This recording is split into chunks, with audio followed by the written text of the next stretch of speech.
What if someone not only claimed they could help you find that perfect partner, they guaranteed it? Jeff and Shalia, a young couple famous on YouTube, teach about twin flames, a deep romantic connection with your perfect ultimate partner in their videos. But the path to finding your twin flame isn't so simple. Some followers allege they were encouraged to cut ties with friends and family that were holding them back, and to claim their twin flame by stalking at any means necessary. Follow Twin Flames on Apple Podcasts, Amazon Music, or you can listen early and ad-free by subscribing to Wondery Plus in Apple Podcasts or the Wondery app. Hello? If you don't stop bothering me about ratings, I swear to God, you're making me lose my mind. I need ratings! Ratings! For what? I don't want to be underrated. I don't need ratings. I personally have plenty of good self-esteem around this show. I think we're doing a good job. We need people who listen, who say, hello, I love you. For what? Don't you want to be loved? I want to be loved. We are Don't you love me? Podcast lovable. No. If you're listening to this really pathetic thing right now and you wanted to stop, the easiest way to make that happen is to review the show and rate it on Apple Podcasts. He's not going to stop. He won't quit. This is our moment. We need to have rate the show, please. Okay, Adam, what? Knock it off. Adam!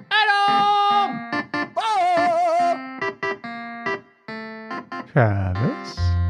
Yes. What's going on this week? Well, a major snack manufacturer in the UK got hit by ransomware. And I care why. Well, it's more about the group behind it, the Conti ransomware group, which has been on a bit of a spree of late. Conti, like the Italian singer Conti?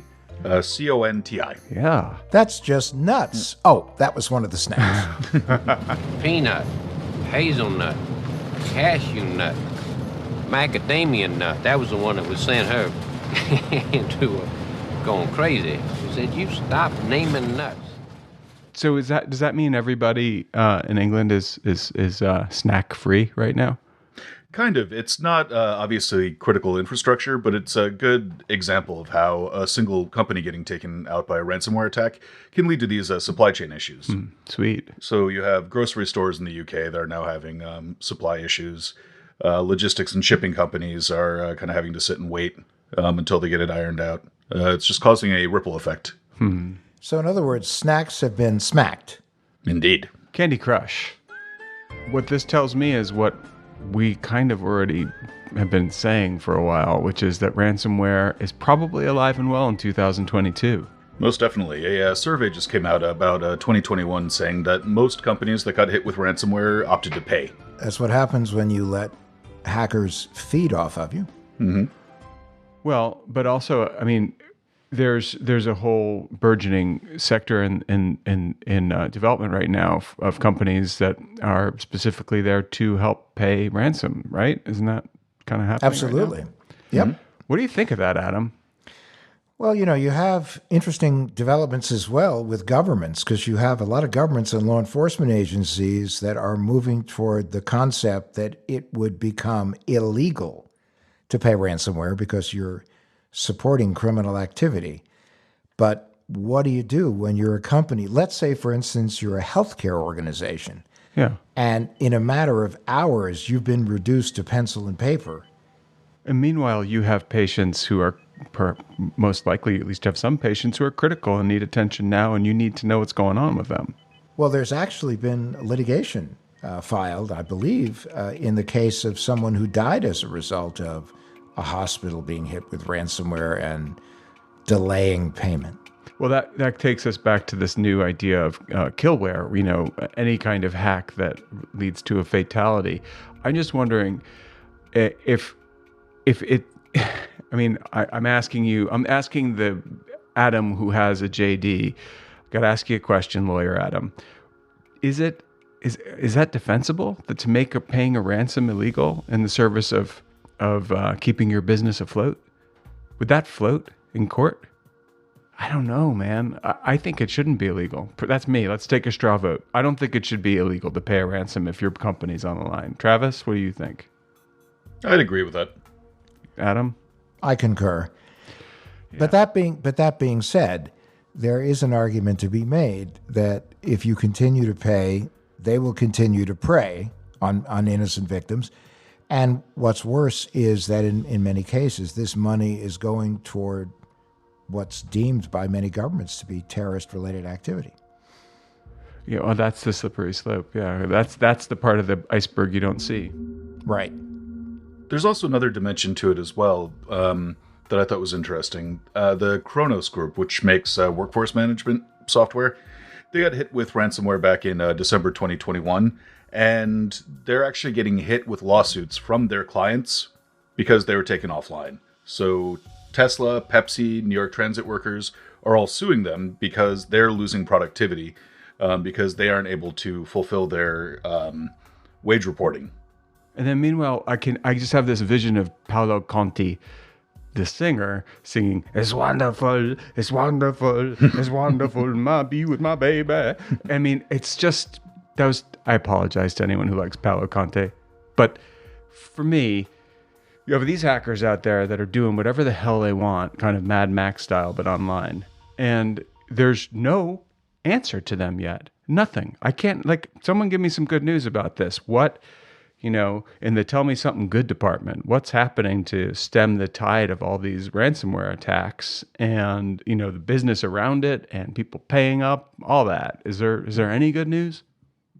Well, law enforcement has become far more active than before, then far more aggressive than before. You do see more prosecutions. We've actually seen cases also where law enforcement has gone in and found a way to claw back money that was taken as a result of ransomware attacks. That's fascinating. But at the same point, it's still like a trickle compared to the tsunami of ransomware attacks and the kind of money that's been flowing toward the hacker community. Yeah. But the problem for the good guys is that this thing works for the bad guys. It really works. Yeah, that's true. It's wonderful, it's wonderful, it's wonderful. Good luck, my baby. It's wonderful, it's wonderful, it's wonderful. I dream of you. Chips. Welcome to What the Hack, a show about hackers, scammers, and the people they go after. I'm Adam Levin, Baron of the Backup, Prince of the Password, Count of the Data Compromise, and Earl of Endpoint Security. Whoa. I'm Bo, and I got nothing to add to that. And I'm Travis, Cyber Stable Boy.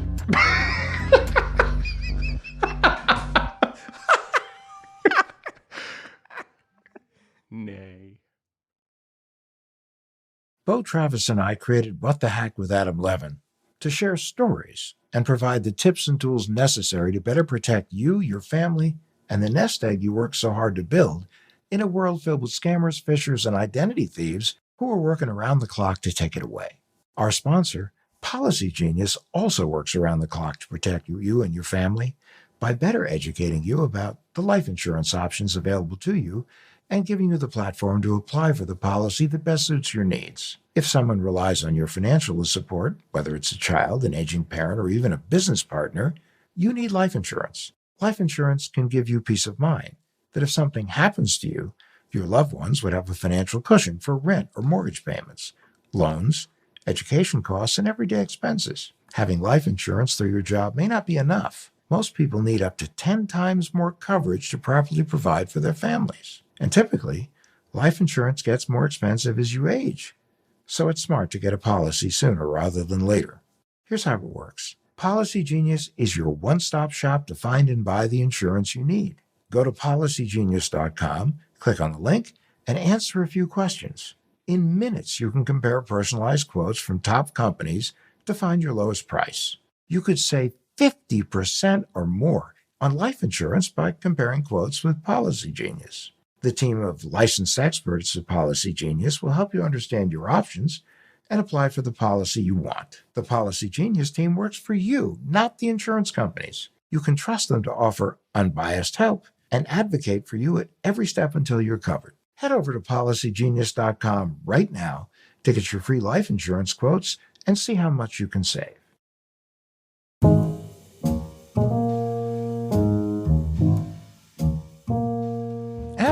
Welcome. Great to meet you. So what can you tell us about yourself? So I live in central Ohio area. We're currently under a few inches of snow. Yeah, I've lived here most of my life. And what do you do, Adam? What do you do in Ohio? well, other than shoveling snow, I work for a company that does IT services for other companies. So companies that normally would be too small or too spread out to have their own IT department might hire my company to come in and basically be their IT. We integrate a lot more tightly than a lot of companies in similar types of fields. But it gives me the opportunity to be both an outside consultant, but also kind of an inside person at these companies and have that access. One thing I think is always sort of fascinating about IT workers, or just the IT industry in general, is that people come from so many different backgrounds. How did you get involved? I'm actually a second-generation nerd. My parents both were computer engineers, programmers. My mother finished up her career being flown around the world by a major petroleum company to teach employees of the company how to use her back-end management system that she'd written for them. My father actually worked on some of the first bank computer systems that Chase Manhattan at the time built. So now with the little cards with the holes in it, or was it? Oh yeah, full punch cards, tape.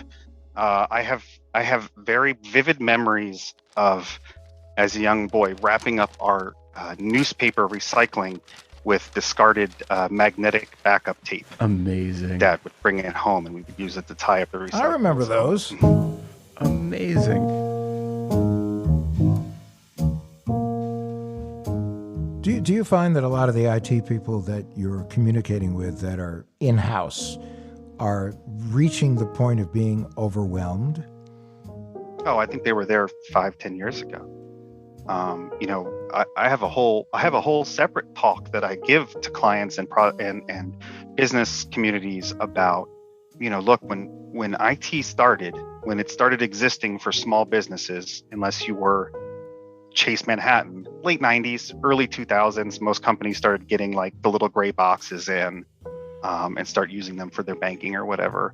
But it was no big deal. If the floppy drive died on the computer and it took the computer repairman a week to get out there, it didn't matter because you still had all the paper copies. Everything was good. And through the 2000s and the 2010s, more and more processes have gone onto the computer. And so we're no longer at a situation where if the computer goes down, you can still do anything. But most company owners, I think, are still in that mindset of, if the computer's broken, I can still do it the paper way. You are providing to these companies the cybersecurity that they can't possibly have on their own, and testing and making sure that they're okay. I'm wondering, in your work, there's no way that you haven't spoken to some hackers in your day and some scammers. So are there modalities they use that are sticky, that get people to take an action? Like for me, I think that I've been gotten like once or twice in the past 12 months by something where I was like, oh, and I went for it, and then I caught myself, but it was still, it was a good, very good lure they sent my way. And I consider myself a trout, not a bass, like not the easiest fish to catch, but like, so what's out there, and is there such a thing as a fish that's smart enough not to get caught? I mean, I've been caught. Yeah. I've been caught to the point where I put credentials in and had to backpedal really quickly and rotate some things. Yeah. Just because I wasn't, I was distracted. That's what they're counting on. It's a volume thing. And I think there's a misconception that every scam starts with, dear friend, kindly run the attached file so that I can give you $1 million. Yeah. Also, we like to talk about on the show the fact that, we all have day jobs, whatever the day job may be, but that for a hacker or a scammer, we are their day job. Yeah. Oh yeah. And we are Legion, and they're like, they're like throwing gill nets into like the sea of us. Yeah, I mean, it is a numbers game. It has never been cheaper or easier for them to use it as a numbers game with the way that these software packages to spread these scams and the malware and things like that have been commercialized. Okay, now let's put a pin in that. What our listeners aren't all going to know what those software packages are. Are you saying that criminals have their own software? Criminals have their own software industries. Yeah. They're the groups. I knew the answer to that. I just wanted to I know do it. you was. I still think it's you mean to say Just showing off, Bo. oh Showing my off. gosh, your my mind. mind is blown. Me showing off? Hey. And by the way, for those of our listeners who are still trying to figure out what the heck the word modality means, Oh, come on. you could say Fashion. tactic, Fashion. phraseologies, whatever. Yeah, I mean, if you're not an IT security professional, which I suspect most people in the world aren't, Yeah. in about 7 or 8 years ago, a bunch of the better ransomware hackers and software developers realized that they could make more money selling the software that they wrote to do the hacks than actually doing the hacking. So if you know the right people or the wrong people, and you go on the dark web, you can pay some bitcoins and you can have your own little software package that is very easy. I've seen some screenshots. It's very user friendly. It'll spin up the ransom website for you. It'll help you create the applications to send out. It'll help you with templates to send emails to try and lure people in. They have tech support. They even have margin-based pricing for scam groups that are too poor to afford the upfront cost. So it's ransomware-as-a-service. They just pay a percentage of their take upstream, and off you go.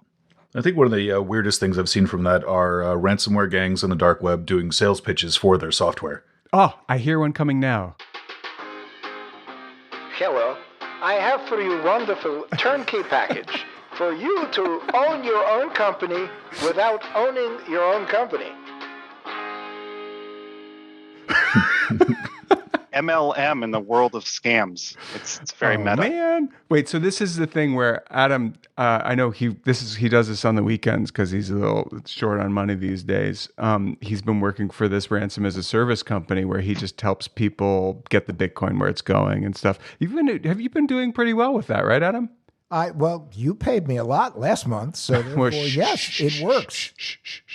That was Travis, actually. I had nothing to do with it. Okay. Well, lest we digress. Yes. So Adam, Travis actually introduced you to us. So how did you and Travis meet? Yes. And is there a scam? Well, I mean, I guess technically there was a scam. So I like several million of the rest of us, I'm a Redditor, and I've actually been following some scam rings on Reddit for a while. If you've seen those lovely scammy posts with mugs and shirts drop shipped with ripped off art graphics, that kind of thing. I've been following them for a while, so they were kind of an interesting side trip for me, and ended up in our scams. And then I saw the post that you had put up asking about people who are interested in coming on. I thought, it could be a fun conversation to have. See, Bo, someone reads our posts. Oh, Travis, you did it. Now, Travis, if they can just rate us. No, anyway. Oh, come on. Leave them alone for a second. Travis, now, I know you've been looking around Reddit for a long time, and I don't go in there anymore because they all throw stuff at me and they hate me on Reddit. But it's not true. I just don't really understand Reddit because I'm not a digital native. As you can see, I'm 85 years old, and last time I was around a campfire was with Moses in the burning bush. But you're still annoying, so therefore that's good. But I would say, Reddit is very much its own. Our guest Adam just nodded that I was annoying. Now I'm really going to just bury my head. I was going to say being annoying doesn't disqualify you from being on Reddit, from what I can tell. Finding me annoying makes you our friend. No, but also, just so you know, Adam, Bo is the Barneys of interviewing, which is why use one word when you can use 30? So anyway. And one of them will be modalities. Modalities. So I bet you that Adam uses the word modalities when he's on Reddit with people who are interested in scams. Come on, Adam. True or false? It might even be in one of my PowerPoints. I'm not going to disclose that. Bang! Really? Haha, in your face, Levin. Ah, well.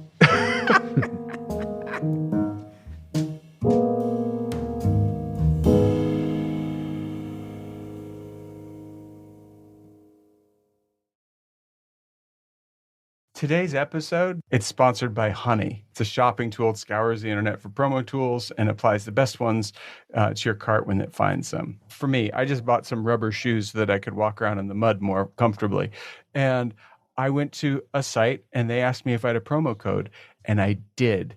But it was because I wrote it down and I had to type it out. Well, Honey does all that work for you. It even finds it. So has Honey saved you money? Honey? Yeah, Honey saves you money. That's the thing. They support over 30,000 stores online. Travis, how does this stuff work? Is it really invasive or is it pretty chill on the privacy front? On the privacy front, they're great. Their privacy policy says just outright that they will never collect and sell your data, which is great to have it be listed that in such basic and simple terms. But their revenue model does not depend on collecting your data like a lot of other services do. So their bona fides for privacy are great. Honey has found its over 17 million members, over $2 billion in savings. If you don't have Honey already, you could be really missing out. It's literally free. It installs in a few seconds. And by getting it, you'll be doing yourself a solid and supporting our podcast. Get Honey for free at joinhoney.com/WTH. That's joinhoney.com/WTH.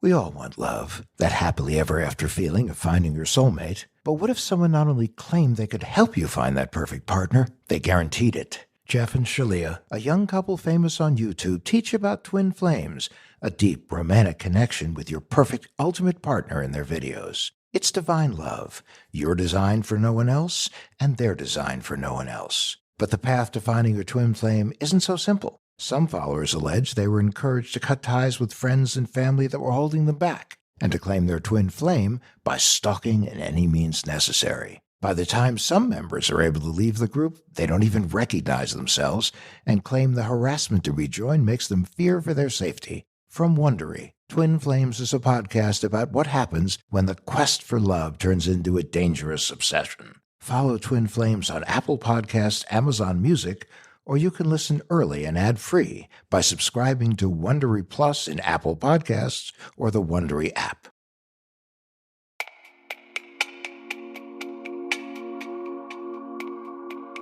So you have a story, as I understand it, that comes by way of the same gang that hit the Colonial Pipeline, or at least the same ransomware-as-a-service. Yes, Darkside. So, and I didn't make the connection until quite a while afterwards. Actually, I was reviewing the material. But the gang that attacked the Colonial Pipeline company and caused a lot of panic for a few weeks, called Darkside, which was one of the companies that is using that software or ransomware-as-a-service.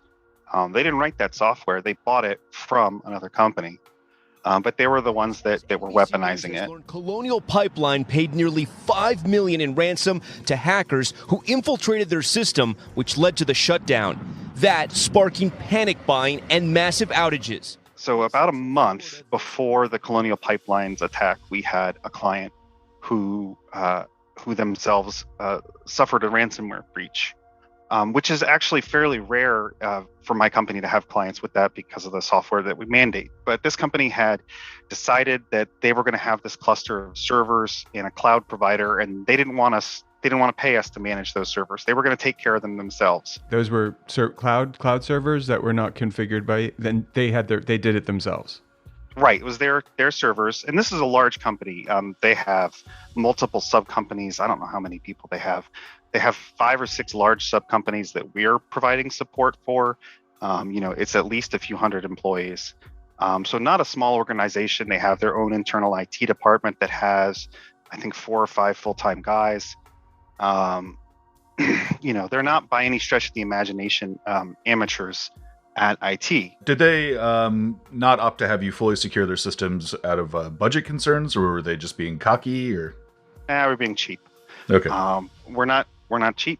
Yeah. We don't pretend to be cheap, but we do it right. And yeah, they had decided that they didn't want to pay us to manage those because they had a good lead on it. They knew what was going on. So anyway, this company, we'll call them Spacely Sprockets. Galaxy, eh? I'll show Spacely I know how to handle big wheels.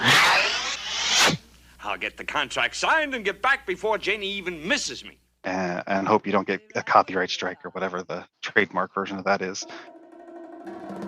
They had these cloud servers. There were 5 servers. There was a domain controller, terminal server, a couple of file servers, and an application server.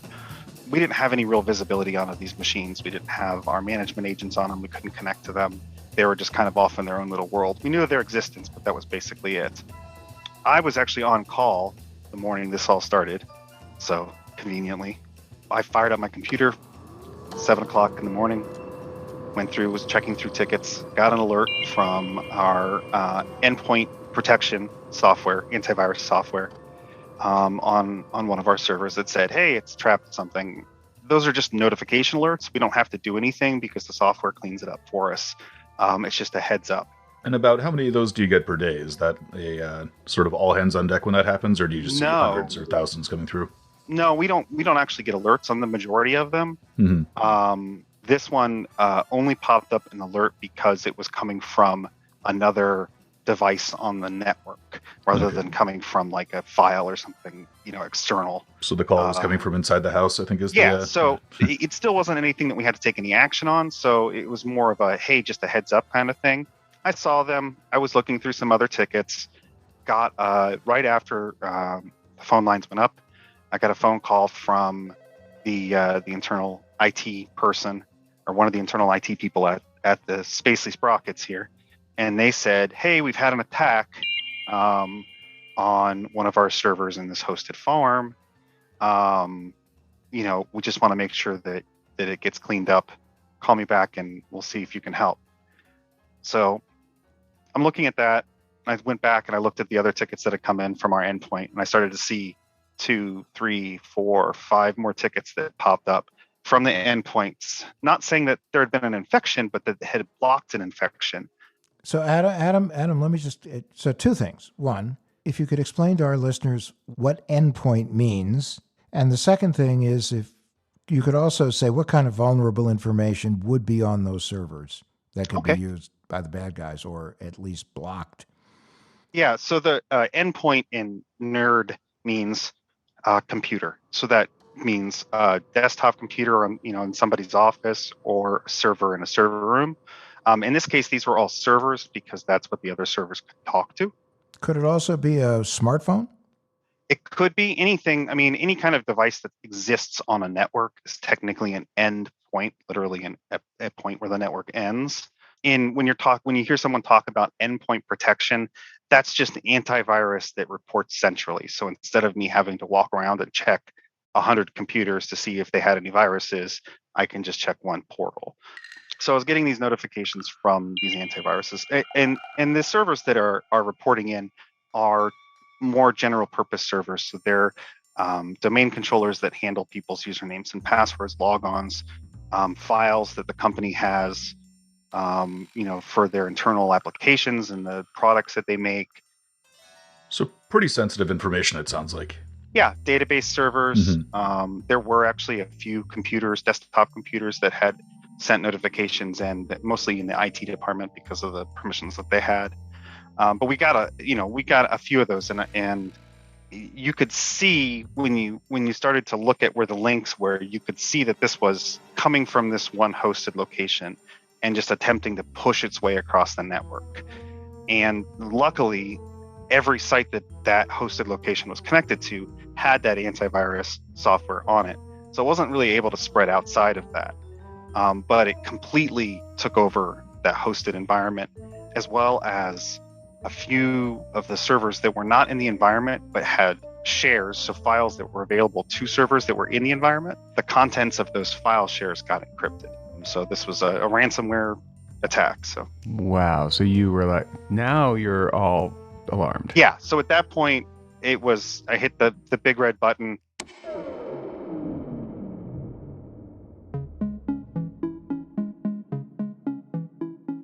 I got a hold of our our technical boss guy, as well as a couple of the other senior engineers and our network engineer. And I got everybody on a call and said, hey, bad things have happened. And we need to make sure that we get it shut down. Well, with ransomware gangs, I mean, obviously they once they encrypt your files, their next step is to let you know that they've done it to make their demand. So how did you find out about that? The traditional way of getting that ransom is in a README, a text file that's usually left in the folder with the files that have been encrypted. And inside it'll say, ha ha ha, you've been encrypted. We have all of your files. You have to pay us this amount at this place. And in this case, it gave an address, an Onion site on the Tor network.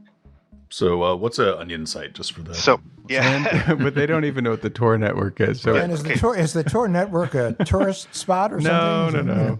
All right, so first an Onion site. Go ahead. So, well, I think probably a Tor network is going to be the easier thing to explain first. Well, that is easier, yeah. Tor network, yeah. So the Tor network is a distributed network that runs on the internet, but is not accessible from a normal browser. It's used by dissidents and people who are working in countries that have governments that are not necessarily the most friendly to freedom of speech. It's used by people who are trying to, say, anonymously leak data to a newspaper. It's used by coders. WikiLeaks people used it. Edward Snowden used it. It's how the marketplaces for all of this Ransomware-as-a-Service gets sold. It's a fairly, because of the design of the network, it's almost impossible to tell what computer or where the computer is that's on the other side of the connection. And the people on it range from Superman to the worst people on Earth. Literally the worst people on Earth. Yeah, it also is full of, as a place that's completely unregulated and anonymous, full of terrible, terrible things. And I don't suggest that you go there without a lot of protection. Not a vacation spot. No. It's a here be dragons kind of thing. An Onion site is a website that is only accessible on the Tor network. It's called an Onion site because it ends in .onion. It ends in .onion because Tor is built on layers of protection. So the traditional way of getting that ransom is in a README, a text file that's usually left in the folder. So this is the ransom file that was in every folder that had encrypted files. Your computers and servers are encrypted, backups are deleted. We use strong encryption algorithms so you cannot decrypt your data. But you can restore everything by purchasing a special program from us. Universal Decryptor. This program will restore all your network. Follow your instructions below, and you will recover all your data. All right, so you got this thing. Tiny little aside. There have been ransomware packages that have been, the decryptor has been released for, so that anybody can unencrypt their files if they got attacked by it. And there was at least one case where a ransomware group released an unencryptor for another ransomware group.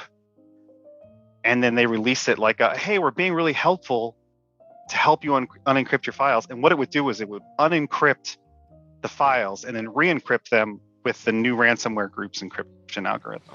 Sneaky. And then, yeah, I thought that was very entrepreneurial hackerism. Very impressive. So clever.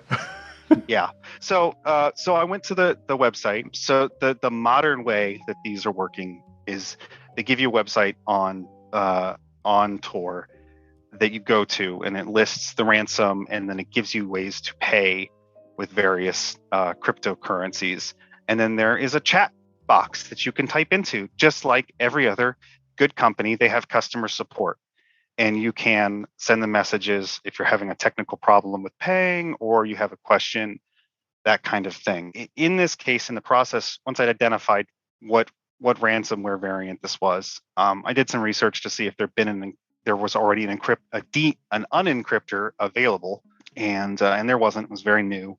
But what I did see was that they were also stealing data in the process of encrypting files, which is typical now, it's a little less typical then. Double extortion. Yeah, and ironically, that's actually a direct response of the fact that because of ransomware attacks, companies have gotten much better about having backups because it got So to they have the backup and they're like, well, we have it already. And they're like, that's cool. We're selling it.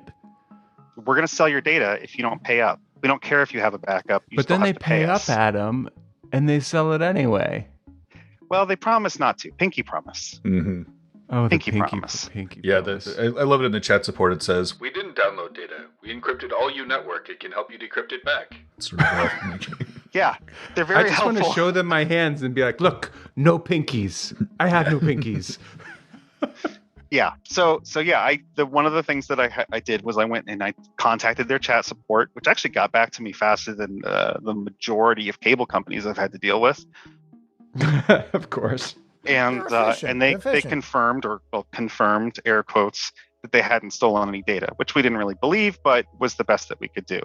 In the meantime, we were working on shutting down their links between the different network segments for the company so that if there were any machines that were still infected, it couldn't spread further. We were killing machines and rolling them back with backups and that kind of thing. And this may surprise you that our client decided that they were going to go ahead and have us monitor and install antivirus on all of their computers across their networks, coincidentally, right after this happened.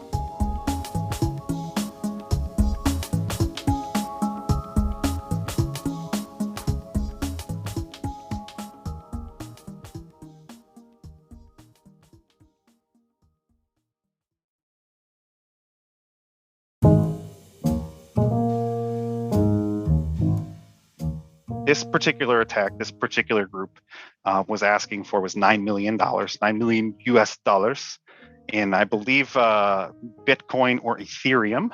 Was this anywhere near a realistic number for this company?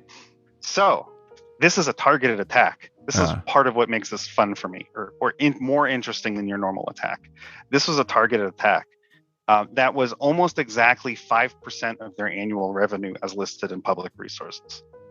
These guys are like, the hackers have become financial analysts these days. They know how much they can squeeze you by for. And the executable, the program that it would try to run to actually create the encryption and reinfect the machine was named, it was basically Sprocket's encryptor.exe. So there was no question that this was a targeted attack. It kind of is a two-phase setup. So they send out, we're pretty sure it was a bad link on a website somebody clicked on and ran a program, infected a machine.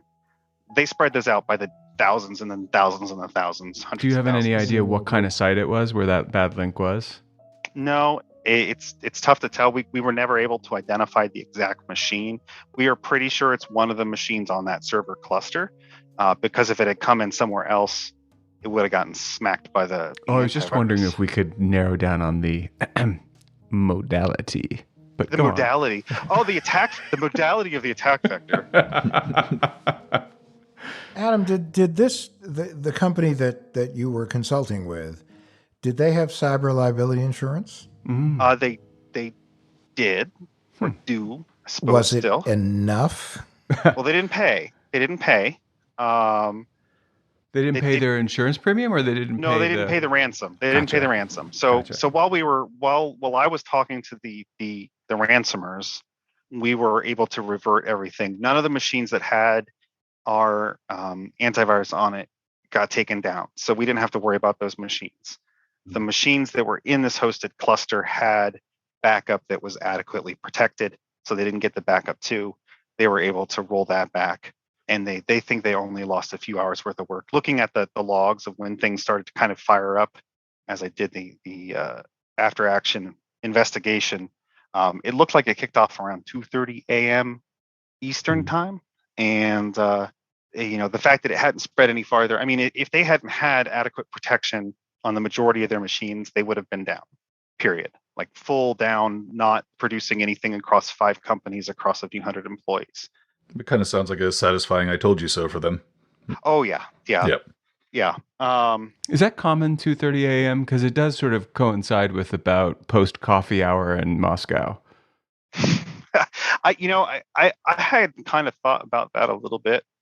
I think it's just a good time of it's late enough that California is asleep, but it's early enough that the early birds in New York aren't, or still asleep rather. So it's going to be the overnight crew. Probably after they've had their third or fourth coffee, they're not really paying as much attention. It's just a good open time to get in there. Yeah. So if it was originally instigated by a click on a website or email or what have you, how did it propagate from there? So from the first machine, from the point where it was able to penetrate into their network, the first thing it does is it calls home. It says, "Hey, I am on this network.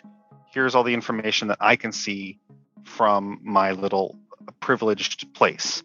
To get to that little privileged place on that PC, once the application was running, program was running on the computer. Most programs run in an environment where they don't have what's called elevation.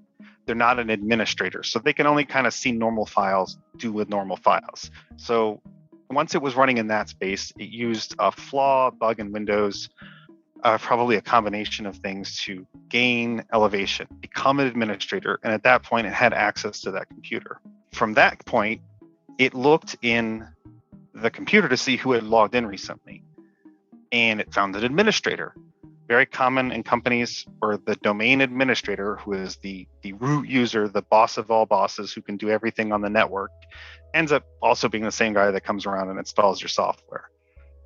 So it found that one of those types of users had logged on recently, and it stole what's called a hash, which is fried potatoes on a griddle. No, the wrong hash. It's a unfair. Is that with pastrami or corn? Either way, it's a type of representation of your password. It's not your password. It's not kittycat123. It's a long string of numbers that kind of represents it. So it's like an algorithm, right? It turns it. Yeah, it's doing a bunch of math that creates this number that you can't easily turn back into kittycat123. But hashes can be cracked. Hashes can be cracked, but they can also just be passed off. So the way that Windows authentication works on a network in most situations by default, malicious software like this can just literally take that file, make a couple of changes to it, send a special command to the server and say, "Hey, I'm this guy. Here's this password. I've already hashed it for you." And they're in. And they're in.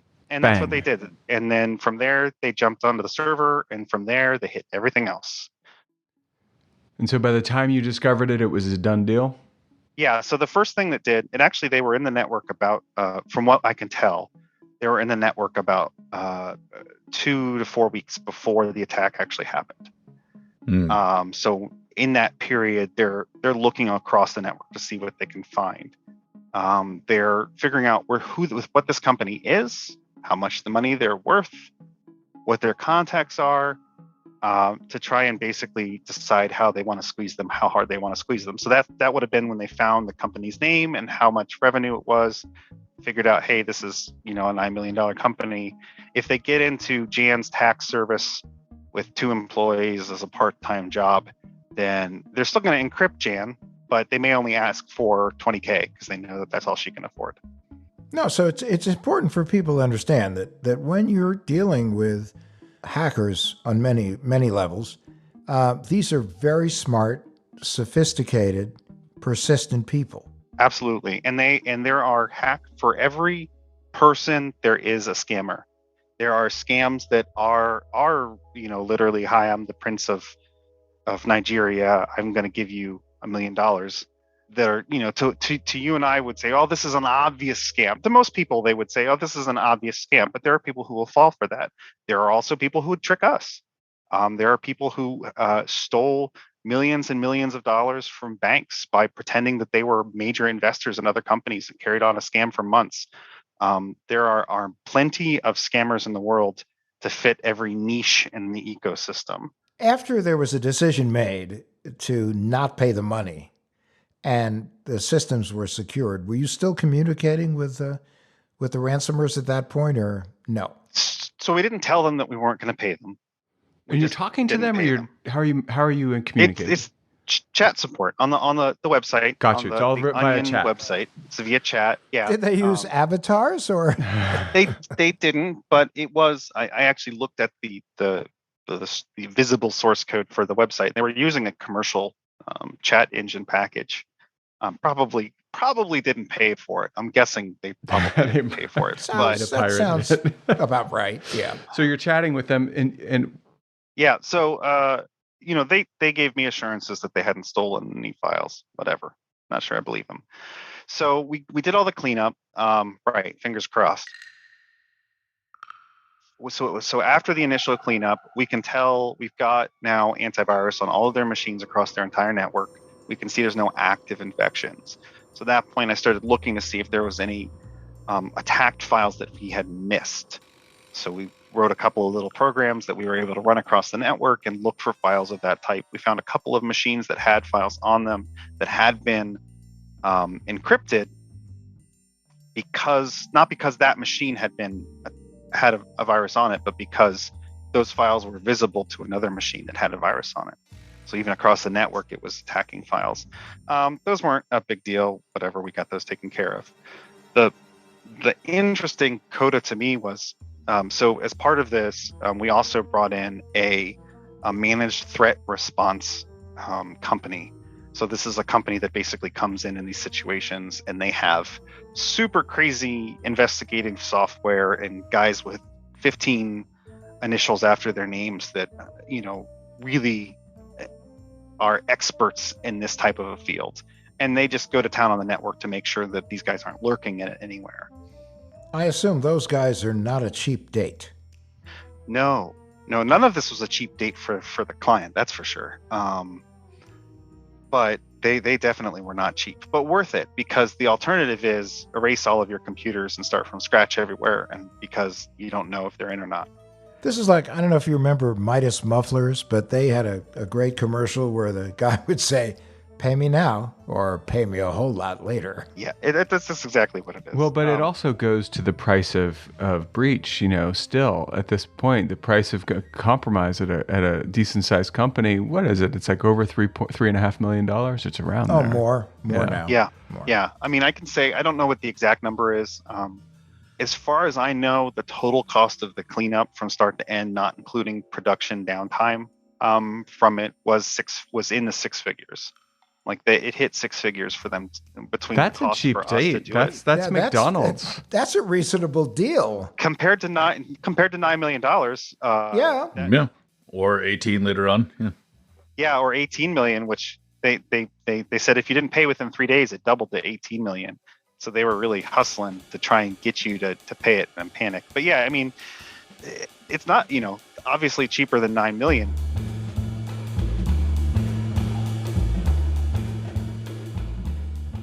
A couple of weeks after this all happened, we still have this managed threat response company kind of digging through the weeds, just making sure everything is cool.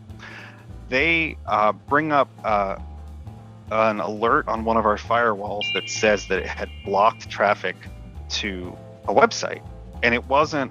It was not. It was just trash traffic. It was just a connection. It didn't make any sense. So we started looking at it, and the website name was this just giant long gibberish string, but ended in a normal website name. And this server that we found that was making these requests was making hundreds of them a second, hundreds of requests to different sites, slightly different sites. So it was like denial of service attack?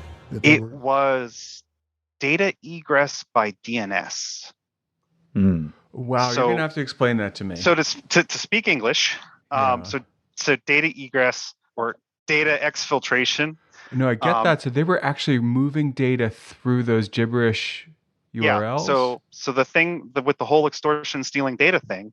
So if you have a company and your firewall is super locked down, but you still need to try and get data out, one of the ways that you can do that is by taking the data, encrypting it, or packing it into code, base 64 code, technically, probably, but basically just encoding it in a way that it's a little bit more portable, splitting it up into thousands and thousands of little strings, and then making a request for a website name with that string. So when you type in www.google.com, your computer talks to another computer that says, "Hey, what's this address?" And that computer talks to another computer, eventually gets to the computer that owns that address, says, "Oh, it's this number." when you make a request to a server for an address you've never been to before, that request bubbles all the way back up to that originating server. So what they're doing is they're taking this encoded data, they're making a really long name out of it, and then they're requesting that name. So when they request the name from that computer, it goes to the server. Server doesn't know it. Goes to the router, whatever, doesn't know it. On and on and on and up. And then eventually their server that they own and control gets that request and now has that data.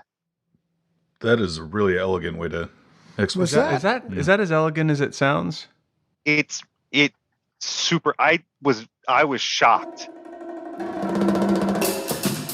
I had heard of this, but in the perspective of like stealing intellectual property from multi-billion-dollar organizations, not just trying to extort some smaller, organization.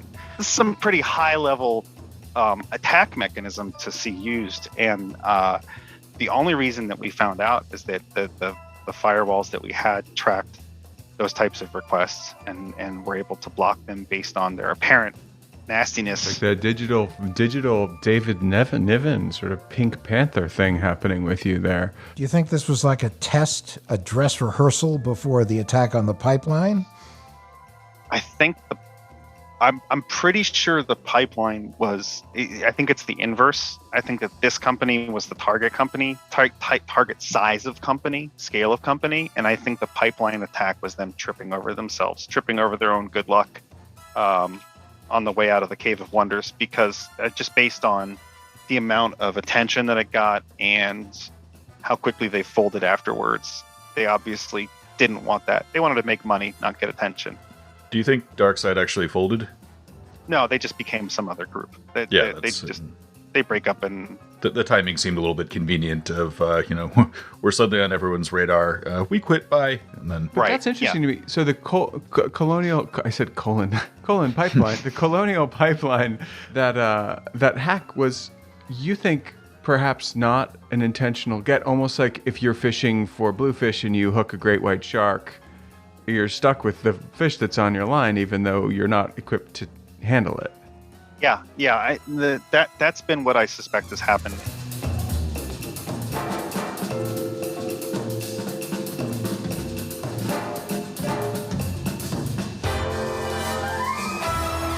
Before you wrap it up, I got a question. So, Adam. Yes. Adam B, not Adam L. Adam. Okay. Cue the Jeopardy clock. Should paying a ransom be illegal? No, I don't think so. There are times when that's all you can do. We had a client that left us because we were too expensive, called us back a few months ago. They got hit. They ended up paying, they negotiated, ended up paying some percentage of what the original ransom was because their newest backups were 6 months old. And everything newer than that had been encrypted because they didn't have the right policy set on their servers. So they ended up paying the ransom to get some of their data back. It didn't actually end up working out too well for them because the decryption software was so slow, it was faster to just rebuild the machine. So other than for some of the data on the servers, they just ended up rebuilding it. Well, that is one of the lessons that we've heard from a lot of people, and that is it's not just about backup. It's about how robust is the backup. In other words, how fast can you get your systems back up and running again? And you need to test to find that out. An untested backup doesn't exist. That is the truism. If you haven't tested it, it doesn't exist. But yeah, I don't think it should be illegal. Okay. Second question. Go ahead. Sorry. No, I got another question. Ready? This is a yes or no too. Should a ransom payment be tax deductible? No. You screwed up. Pay for the taxes. Okay. The IRS will love you for that. Ding, ding, ding. Matter of fact, they're going to send you a special refund. They'll send you a thank you for helping us protect our economic impact. No, that was clear as day. We got our answer. That was a no. That was not a maybe. That was a no. No.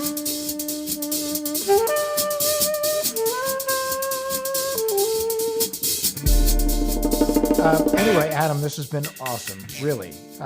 We could go on for hours. We probably will go on for hours. But we've taken far too much of your time. We have lowered your digital property values, and we apologize for that.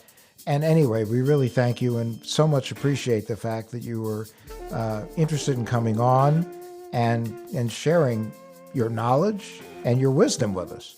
Well, I really enjoyed coming on and being able to kind of talk about some of these experiences. And, if you're a business owner, you don't have to be the example here. Pay attention. That's Pay it. You don't want to be the poster child. And no tax deduction for you. No.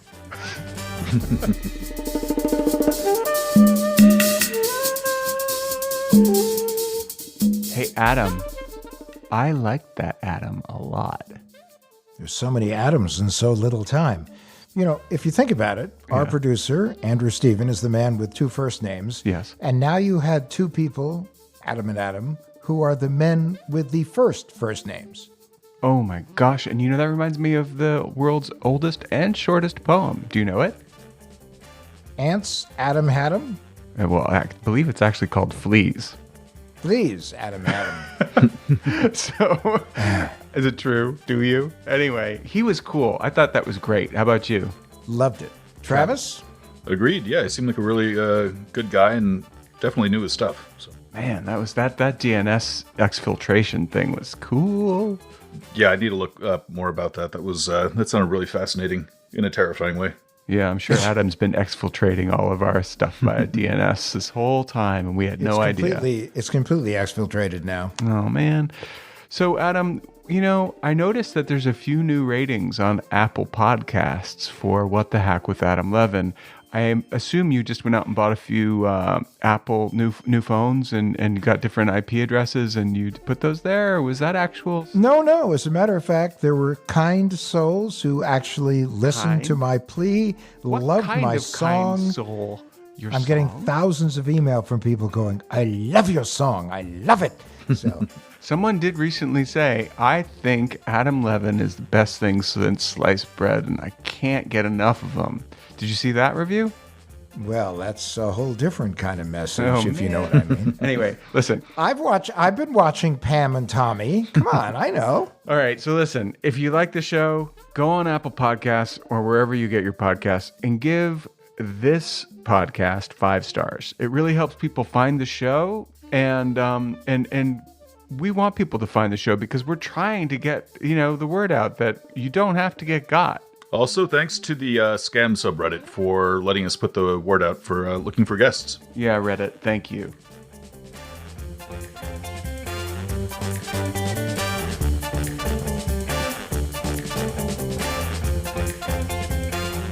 What the Hack with Adam Levin is a production of Loud Tree Media.